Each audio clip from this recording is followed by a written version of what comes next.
십자가로 가까이 나를 이끄시고 거기 흘린 보혈로 정케 하옵소서.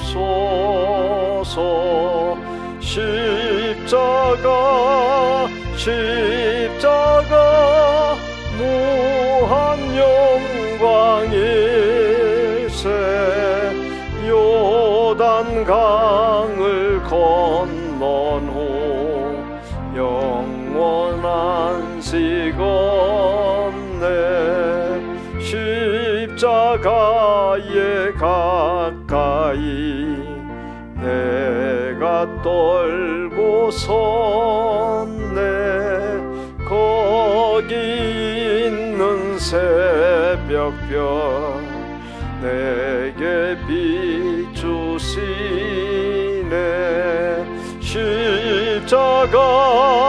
십자가 무한 영광일세.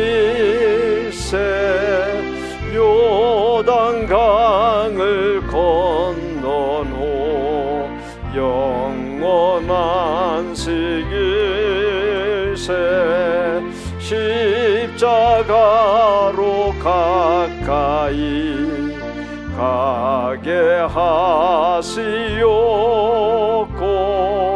몸소 받은 고생도 알게 하옵소서.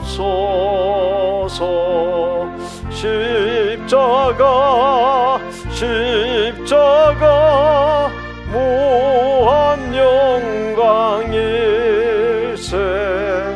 요단강을 건넌 후 영원한 시건네. 십자가에 가까이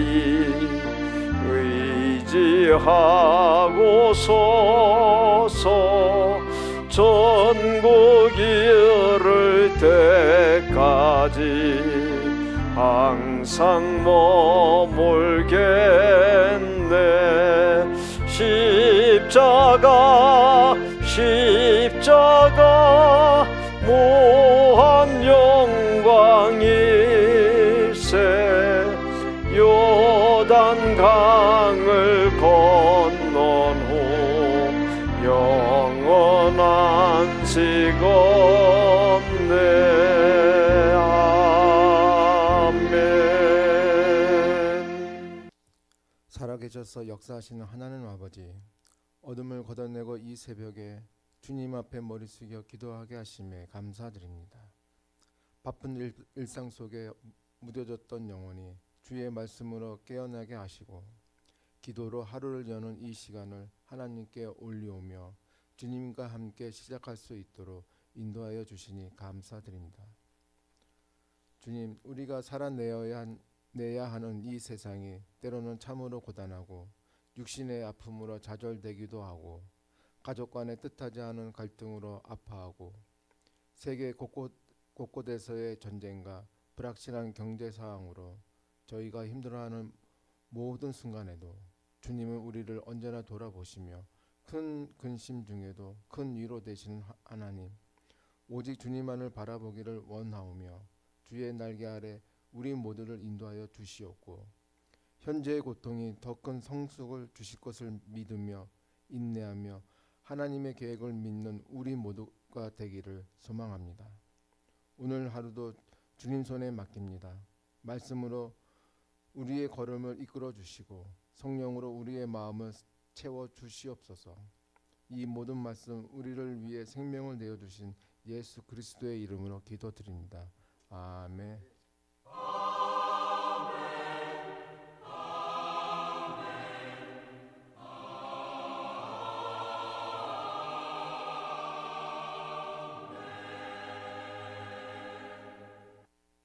우리에게 주시는 하나님의 말씀은 베드로전서 2장 11절에서 17절까지입니다. 함께 봉독합니다. 사랑하는 자들아 거름인가 나그네 같은 너희를 권하노니 영혼을 거슬러 싸우는 육체의 정욕을 제어하라. 너희가 이방인 중에서 행실을 선하게 가져 너희를 악행한다고 비방하는 자들로 하여금 너희 선한 일을 보고 오시는 날에 하나님께 영광을 돌리게 하려 함이라. 인간의 모든 제도를 주를 위하여 순종하되 혹은 위에 있는 왕이나 혹은 그가 악행하는 자들을 징벌하고 선행하는 자를 포상하기 위하여 보낸 총독에게 하라. 곧 선행으로 어리석은 사람들의 무식한 말을 막으시는 것이라. 너희는 자유가 있으나 그 자유로 악을 가리는 데 쓰지 말고 오직 하나님의 종과 같이 하라. 무사람을 공경하며 형제를 사랑하며 하나님을 두려워하며 왕을 존대하라. 거름인가 나그네 같은 너희를 권한다. 이 표현은 우리가 본향을 일시적으로 떠나 있는 나그네다. 그것을 말해주고 있는 것이죠. 그래서 우리는 항상 돌아가야 할 곳이 있다. 그것을 마음에 염두하고 살아야 하는 것이죠. 본향 하나님 나라 천국이 바로 돌아가야 할 목적지다. 그 본향 하나님 나라를 목적지 삼은 사람은 어떤 삶을 살아야 하는가? 그 목적지에 걸맞게 살 수 있어야 되는 것이죠. 우리가 자유할 때 세상에서의 자유라고 하는 것은 내 마음대로 하는 자유입니다. 그러나 우리에게 주어진 자유는 그런 세상에서 말하는 의미의 자유가 아닌 것이죠. 예수 그리스도의 희생으로서, 예수 그리스도의 죽음, 예수 그리스도의 피로서 주어진 엄청난 그 가치의 자유인 것입니다. 그러니까 그 자유에는 그만큼 아주 커다란 책임이 뒤따르게 되는 것이죠. 그렇다면 그 진정한 자유를 얻은 우리가 어떻게 살아가야 되는가? 가장 먼저 11절로 12절에서는 영혼을 거슬러 싸우는 육체의 정욕을 제어하라, 그렇게 되어 있습니다. 물질로 된 육신을 갖고 있고 또 물질 세상 속에서 살아갑니다. 눈 뜨면 보이는 것이 다 물질 세계입니다. 눈 뜨면은 먹고 살아야 되는 문제, 생존의 문제, 그것 때문에 우리가 물질을 추구할 수밖에 없는 거예요. 그건 뭐 원하든 원하지 않든 그건 본능적인 요소라고 할 수 있는 것이죠. 그리고 육체가 욕망 덩어리이기 때문에 그 욕망을 자극하는 유혹들도 늘 도사리고 있습니다. 그런 가운데서 살아가는데, 그렇기 때문에 이 세상은 전쟁터다 얘기할 수 있는 것이죠. 정말 이해타산 속에서 불합리하게 벌어지는 전쟁이 세상 곳곳에 얼마나 많습니까? 우리가 크게 뭐 러우 전쟁, 또 이스라엘과 이란과 미국의 전쟁, 뭐 이런 거 큰 것만 얘기해서 그렇지, 소소한 것들 또 중간 형태의 것들 그 얘기하면 수백 곳이에요, 수백 곳. 그래서 오늘도 이제 기도하는 가운데 우리 집사님이 뭐 전쟁 언급이 나오면서 세계 경제가 지금 흔들리면서 그것이 고스란히 세계 최강 대국인 미국에서 사는 우리에게까지 그 영향이 있습니다. 일상의 삶에까지 압박하고 힘들게 하는 영향이 있지만 이제 기도를 들으면서 이제 그런 생각이 스쳐 지나가더라고요. 그 참혹한 전쟁과 분쟁의 그 현장에 있는 사람에 비하면 우리는 신선노름이다. 우리도 고통당하고 있고 우리도 어려움이 있지만서도 그 사람들에 비하면 우리는 진짜 아무것도 아닌 거예요. 이것을 두고서 비교해서 감사해야 될지 또 감사할 수도 없어요. 우리가 본질적으로 따져보고 생각해 보면은 거기서 아비규환이 돼서 지금 죽겠다고 아우성인데 우리는 저들보다 나으니까 감사하다.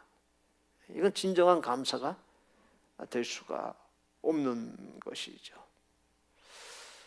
정말 같은 인간으로서 같이 아프고 같이 나누고 거기에 어떠한 모습으로든 우리가 동참해야지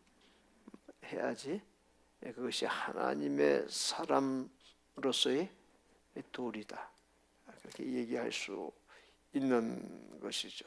그래서 제가 이 세상을 전쟁터다 이렇게 얘기를 했는데 이제 영적인 관점에서 이야기한다면은 그건 어떤 전쟁터예요?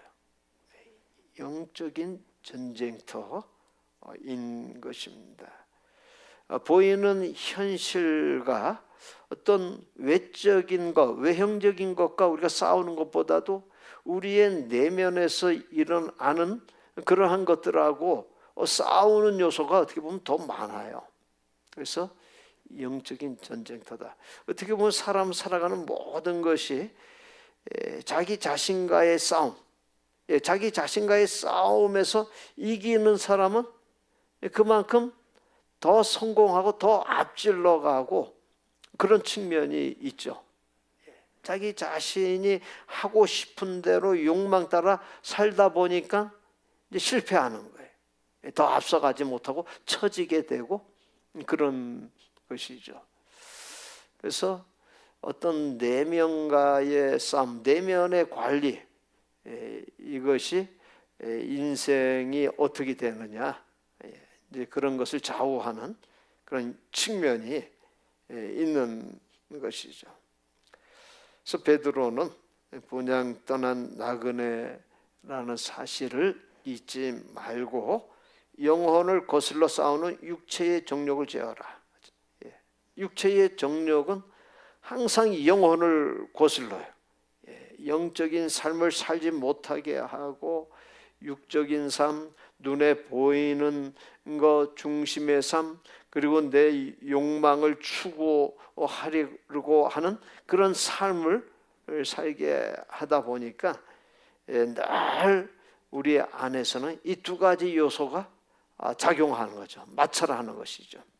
그래서 우리가 욕망 중심의 것 그쪽에 더 비중을 많이 두게 되면 그러면 영적인 것은 파리해지는 것입니다. 영적인 것을 갖다가 우리가 더 관심을 기울이고 이것을 갖다 더 육성하고 이것을 갖다 더 강화시켜야지 육체 중심의 물질 중심의 삶이 이것이 약화되고 이것을 갖다가 우리가 다스릴 수 있게 되는 것이죠. 이걸 다스리지 못하고 그렇게 되면 이게 더 커지게 되면 그럼 삶에 자꾸 커다란 문제들이 생겨나는 것이죠. 그래서 이쪽의 것을 갖다가 육의 것을 갖다가 이걸 잘 관리할 수 있어야 되는 것이다라고 하는 것입니다. 그래서 하나님과의 관계, 신앙적인 측면에서 볼 때 바로 이 육신의 것을 갖다가 잘 관리하는 것, 이것이 문제를 일으키지 않도록 하는 것이 중요하다라고 하는 것입니다. 오늘 말씀 중에 보면은 이제 그런 말씀이 나와요. 16절에 너희는 자유가 있으나 그 자유로 악을 가리는데 쓰지 말고 오직 하나님의 종과 같이 하라. 무사람을 공경하며 형제를 사랑하며 하나님을 두려워하며 왕을 존대하라. 뭐 이미 말씀드렸지만 우리에게 주어진 자유는 그냥 자유가 아닌 것이에요. 세상 사람들이 누리는 그런 일반적인 자유가 아닌 것이죠. 예수 그리스도의 피로서 주어진 자유입니다. 그렇기 때문에 그 자유는 특별한 자유고 구별된 자유고 그건 이 세상 자유와 비교할 수 없는 아주 큰 값의 엄청난 자유다라고 하는 것입니다. 그런데 그 자유를 가지고 뒤에서 사람들이 알아채지 못하게 악행을 하면서 그 악을 가리는 자유로 쓰는 것은 그건 더 큰 악 속에 우리가 갇히게 되는 것이죠. 그래서 하나님의 종과 같이 하라. 그러니까 우리는 뭐 이 세상에서 살아가고 있지만 직장에 가면은 상사도 있고 오너도 있고 그렇게 하지만 우리는 거기에 속한 자가 아니라 하나님께 속한 자라는 거예요. 우리가 공동체도 만들어서 그 공동체 속에서 살아가지만 우리는 근본적으로 하나님께 속한 자다. 우리의 소속이 그와 같다라고 하는 것이죠.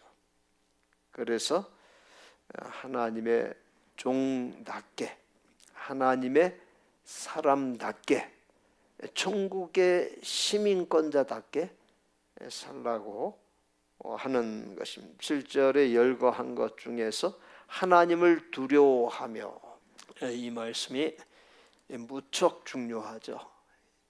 우리가 늘 이제 눈에 보이는 세상 속에서 살아가기 때문에 보이는 것에 다 초점을 맞춰요. 근데 우리가 언제 어디에서 무엇을 하고 누구를 만나든지 항상 하나님과 커넥션 되어 있어야 되는 것이죠. 하나님을 의식하고 하나님을 두려워할 줄 알고 우리가 만약에 반듯하게 의롭게 선하게 행하게 될 때는 하나님은 두려운 존재가 아니게 돼요.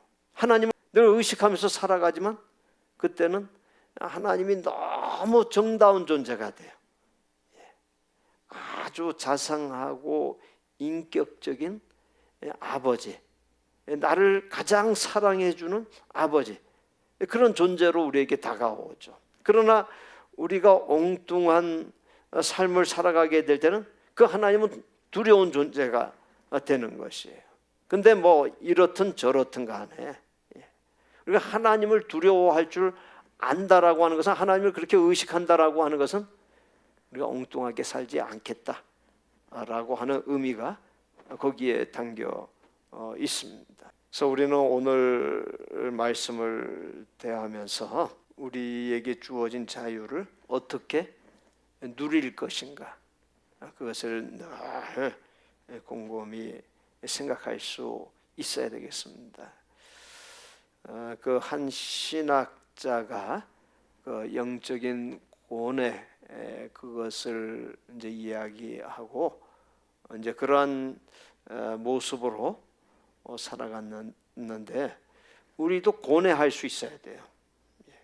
무엇이 하나님께서 기뻐하시는 것인가? 무엇이 하나님께서 인정하시는 것인가? 무엇이 하나님 기뻐하시지 아니하는가? 우리는 늘 이 두 가지 요소의 갈림길에 있는 사람이다.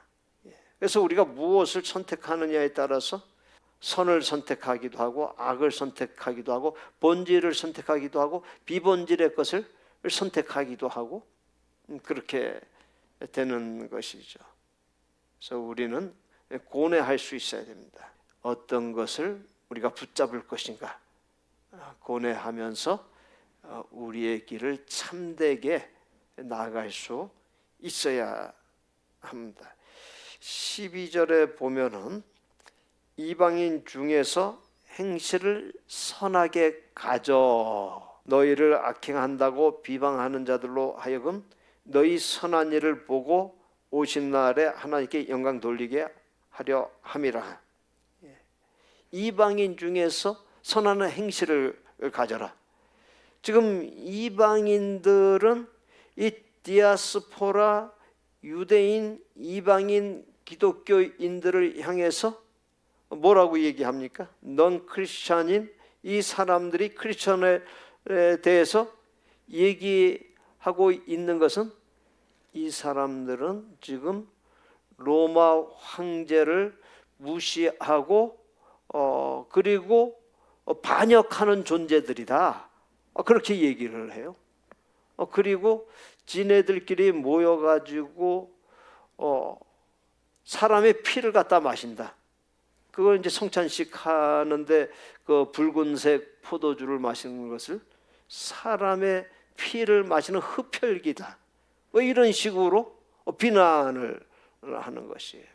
그리고 아주 사악한 존재로 악마적인 존재로 그렇게 치부해 버리는 것이죠. 그런 비방하는 자들로 하여금 너희 선한 일을 보고 오시는 날에, 그러니까 예수님의 재림하는 날에, 세상의 종말의 날에 그 비방하는 자들이 하나님께 영광 돌리게 하라. 그렇게 지금 말씀하고 있는 것입니다.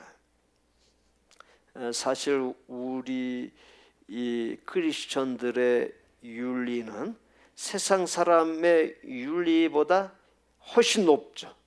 차원이 다른 것이어야 되죠.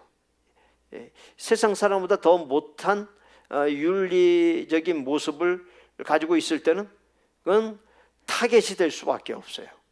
니네가 세상 사람과 구별된 존재라고 그렇게 자부하고 이야기하면서 우리 세상 사람의 윤리보다 어떻게 더 못한 윤리를 가지고 있느냐, 더 못한 짓을 하고 더 못한 말을 하고서 살아가느냐, 더 커다란 손가락질의 대상이 될 수밖에 없습니다.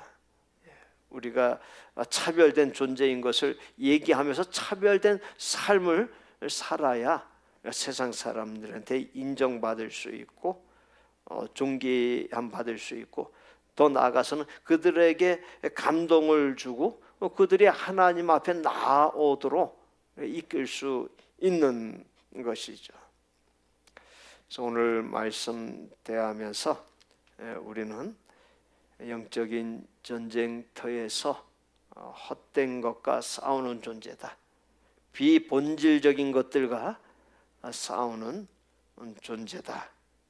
그리고 우리는 때가 됐을 때 우리의 최종 목적지인 본향 하나님 나라에 돌아갈 존재라는 것을 잊지 아니하고 우리의 모든 생각, 언행을 정말 의롭게 선하게 이루어가서 가장 먼저는 보이지 아니하는 하나님 앞에 인정받고 그리고 사람들에게도 인정받고 존귀함 받는 그 같은 복된 삶이 되시기를 예수님의 이름으로 축복합니다.